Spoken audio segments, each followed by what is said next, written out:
बनने से आपको हो सकता है क्षणिक खुशी मिल जाए, लेकिन अगर आत्मिक खुशी की बात करें तो ये सिर्फ तब होती है जब आप किसी को खुश देते हैं। और टीचर्स के लिए हम बात करूं, अगर शिक्षक की बात करूं, तुलसीदास ने रामचरितमानस में आप उत्तरकांड पढ़े, बहुत सारी बातें लिखी हैं। उसमें एक लाइन ये भी लिखी है, हरे शिष्य धन शोक न हरई, सो गुरु घोर नरक में पड़े। जो गुरु शिष्य के धन का हरण करता है, उसके धन पर नजर रखता है, उसके शोक का निवारण नहीं करता, निश्चित तौर पे वो नरक का भागी है। तो गुरु को अपने दायित्व का पालन करना होगा, फिर तो हम अपने देश की संस्कृति को बचा सकते हैं। गुरु को समझना होगा कि मेरा कार्य क्या है, मेरी ड्यूटी क्या है, मेरा कर्तव्य शिष्य का धन ऐंठना बिल्कुल भी नहीं। लेकिन वर्तमान की व्यवस्था और भी बातें लिखी हैं। एक बात और उन्होंने लिखी, गुरु शिष्य अंत बधिर कर लेखा, एक न सुने एक नहीं देखा। एक कहावत कही जाती है हमारे गांव में, आंधर गुरु बहिर चला, मांगे आगे लावे थेला। गुरुजी अंधे थे,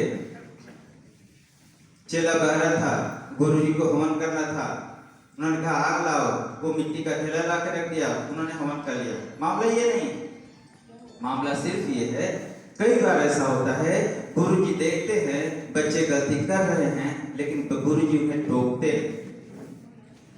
आंख बंद किए रहते हैं। इसलिए आंख बंद किए रहते हैं, मैं टोक दूं, स्कूल से बाहर निकलूंगा, बच्चा 4 लड़कों के साथ मुझे घेर लेगा। तो गुरुजी उसकी गलतियों पर भी नहीं बोलते, और बच्चा गलती अगर किसी ने सिखा भी दी तो वो बात सुनना नहीं चाहता। ये संस्कृति हमारी होती जा रही है। और भी गुरु शिष्य की बात तो बहुत सारी बात, जाका गुरु हो आदरा, चेला निपट निरर, अंधे अंधा ठेलिया, दोनों को पड़। यदि गुरु ही अंधा है, गुरु को ही सही रास्ता नहीं पता है, हमने ऐसे गुरु का चयन कर लिया, तो निश्चित रूप से हमारा मार्ग प्रशस्त नहीं हो सकता। मैंने खुश रहने की बात की, मैं पिछली बार भी आया था। हर बार जब मैं बच्चों के बीच होता हूँ तो मुझे इससे अच्छा कुछ भी नहीं लगता। जो बात मैंने पिछले साल कही थी वही 2-4 पंक्तियां आपको सुनाऊंगा, क्योंकि मैं चाहता हूं कि सबके चेहरों पे मुस्कान दिखे, सब खुश हो, और जिसके पास जो होता है वही बांटता है, ये निश्चित है।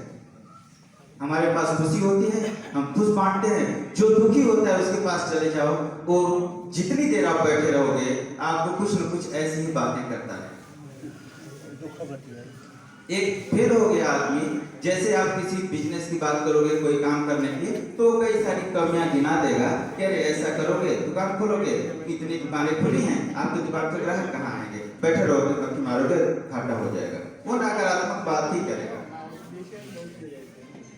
पिछली बार मैंने 2-4 पक्तियां सुनाई थी, हम खुश कैसे रह सकते हैं, मैं वही पक्तियां शेयर करूंगा, अपनी बातों को गिनाऊंगा। आइए,